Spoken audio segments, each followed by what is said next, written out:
For racing race number 3.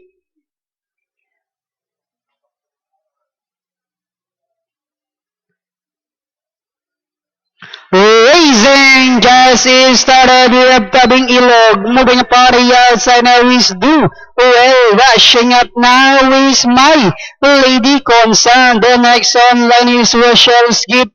Airborne Magic comes next, Nicole Toys.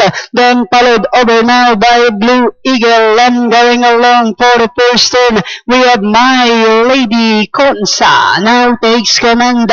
Morling Anyhow rushing about the outside. It takes second is Tabing Ilog. Alongside third comes Rochelle's Gift. Do Well comes next. Airborne Magic. Nicole Toys comes next. Then followed by Weekend Bash. Then next online is Mighty Maxwell, while Blue Eagle now racing in less inside the 3 Octavo. We have My Lady Consa Tabing Ilog in between horses. Rochelle's Gift is on the outside. Airborne Magic now trying to get closer in fourth. And they are now entering the home stretch. Dali now belongs to Tabing Ilog. Rochelle's Gift, Airborne Magic now moving upon the outside as they swing for home.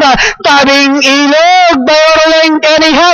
Rochelle's Gift is on the outside. Down on the inside is Weekend Bash. Last 75 years. Rochelle's Gift this time by about 4. And finally Rochelle's Gift, Weekend Bash, Tabing Ilog, Airborne Magic. Then comes Nicole Toys. Isa na namang dehado ang nanalo dito sa race number 3. Number 8, Rochelle's Gift. Pangalawa na ng umidabi. Nakadehado sa race 1. Dehado na naman yun sa race 3. Rochelle's Gift.